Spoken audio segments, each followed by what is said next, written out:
So I mean, people in this country wouldn't expect that. We have guys right now, friends of ours, that own 100 acres in Maine, plan to go up there, ride their 4x4s, hunt.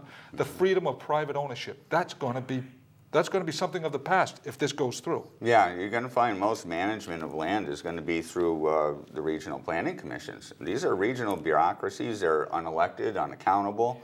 If there's something they do that we don't like, we can never elect them out. So we've set a very dangerous precedent here in Massachusetts. We've dissolved county government. Now, in many cases, the same people that said county government was wasteful, corrupt, inefficient, all these terrible things, turned around almost immediately and said, hey, you know what would be efficient? Is some kind of a regional government. Well, we just had one, and they dissolved it. What they recreated was nothing that's even close to a constitutional or governmental body. What they created were regional planning commissions whose regions do not adhere to any type of a political boundary. You have councils of governments, although they adhere to county lines, you know, that their interest is in furthering the sustainable development smart growth agenda. Are we still, how far along before we get Pete on the street too? We keep, all right, thank you. Let me know when it's time. Just to go back over that then, regional government, you say that they're corrupting. These boards are typically going to be some type of an appointment.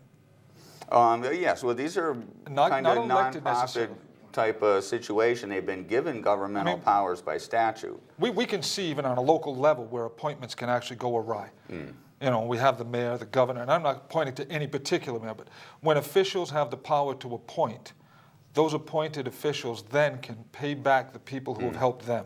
So there's going to be preferential treatment to certain developers, am I right?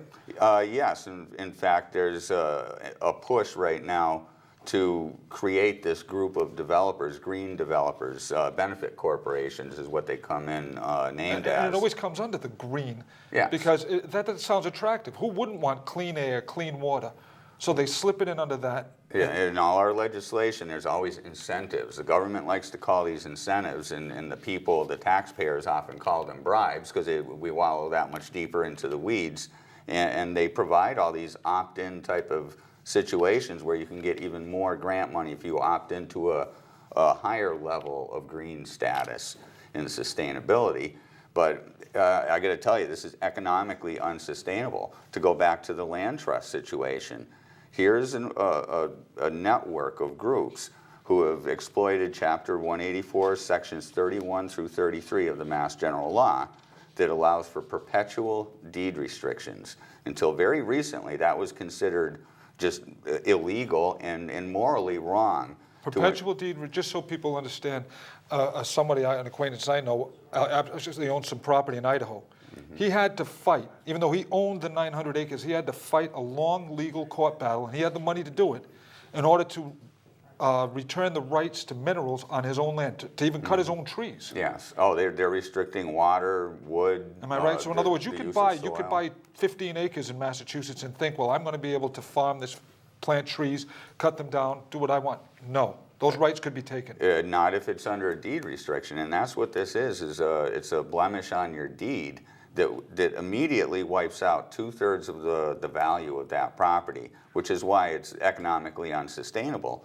Your city or town, for every property that is affected, now the land trust can purchase it outright, in which 100% of the tax revenue comes off the rolls, or they could leave some poor person still the owner of their property technically, but wipe out 2/3 of the value of that property by restricting the development rights. Right. Now that town has got to provide the same level of services with less money. You're paying the same taxes. Or hike taxes. Yep. That's the only two options. But your value is gone.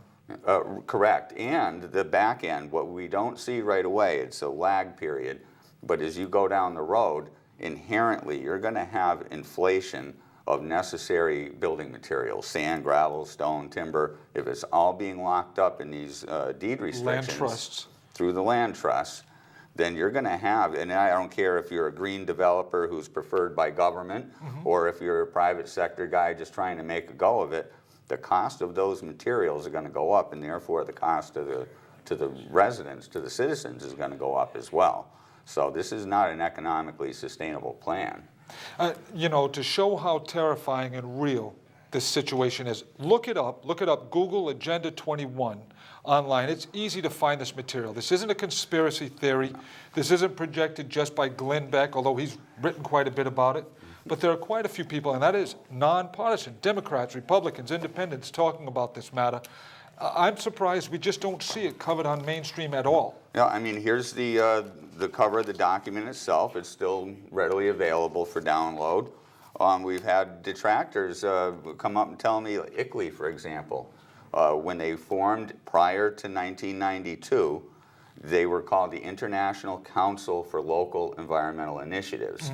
They now call themselves ICLEI, Local Governments for Sustainability, to kind of disguise who they are.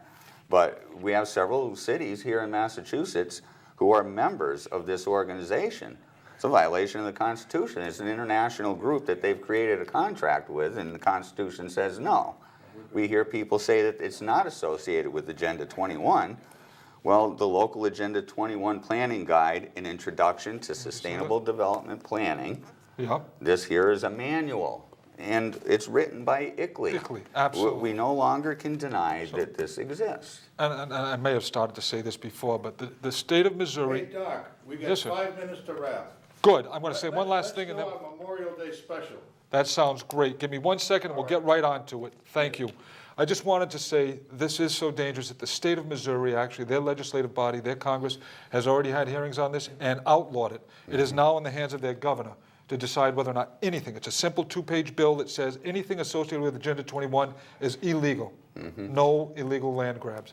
Thank you. Let's go to that Memorial Day special by Pete on the Street. I'm here with Roger Gilmet, and the whole purpose of this is we are demonstrating the cast aluminum veterans markers that go on the grave.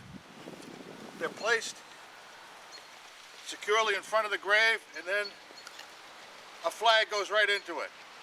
Now, Mr. Gilmet, do you find it's a lot easier for volunteers to identify graves and get the flags in place? Yes, it's a visible marker as well as indicating that it is a veteran. And So how does this work? Well, what we do is, as you've seen, we plant the marker, and then we take this rod and pierce a hole in it, Okay, make it the size. yes. Then we take the flag and insert it in the hole, and as a good veteran, you render a salute to this deceased member Every time, every time. every time. Thank you so very much. Thank you, Mr. Bazzone, for your patience. I'm asking you today to remember a veteran and say thank you to a veteran. Now we're going to move on to much, much further back in history. Along with that, we're going to go and meet Pete Thompson. He's the chairman of the Taunton Veterans Grave Markers Committee. He's taken over after a lot of great work by a gentleman named Don French. And we're going to find the grave of Seth Staples. Now, Seth Staples was a Minuteman, according to records at the Old Colony, with Captain James Williams Jr.'s Minuteman Company. And in 1775, he and the company of Minutemen marched 40 miles to Roxbury. Now, that may not seem like much for a brave young patriot, but Seth Staples was an elder deacon right over here at the First Parish Church, and he was 75 years old. This is our little walk through here. Okay. And this is what I whacked back all last fall. Here he is. Here he is, yep. This individual here is Dean Seth Staples. And I don't have a lot of history behind him, but we do have some documentation that he fought during the Revolutionary War. Why he was buried here is still a little unknown, but there's a couple good stories that probably stand to be believable. And one is that he contacted either a diphtheria, smallpox, or some type of communicable disease that the undertaker or whoever else was scared to put him into a cemetery, thusly contaminating what they thought back then other graves. And so he was, from what I understand, he was buried out here at the edge of a field under some nice oak trees for a little bit of protection and shade. Yeah, we've got a program. It's a sustainment program. We have 2 fundraisers a year. one in the spring, and then one in the fall, which is a pancake breakfast coming up on Veterans Day, or that weekend of. And that should be enough funds with some other donations to keep enough monies to replace markers that are damaged by lawnmowers, overgrown, misplaced. We've been very fortunate we haven't had any pilferage, which is good.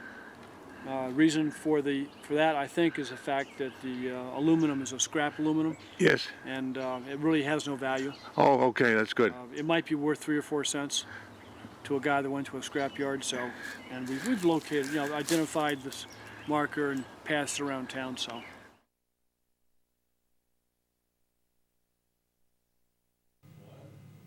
There we go. Welcome back, ladies and gentlemen. Our guest, David Kopacz, thank you so much for giving us some start on this. This is a subject matter we're going to have to get you back on. I hope you promise. I'll be back for sure if you invite me. Where can people get in touch with you to try to get more information? And will we just touch the surface? Well, our website, massra.com, that's the Republican Assembly's website, and we had the first national group to oppose Agenda 21, and my personal email is president@massra.com.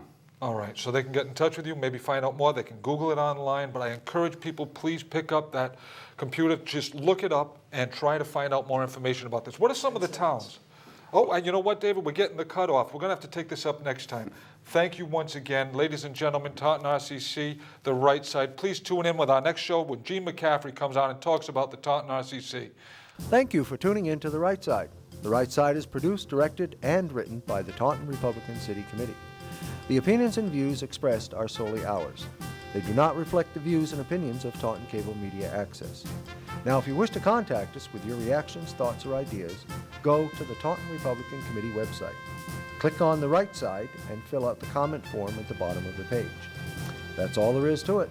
And once again, thanks for tuning in to The Right Side.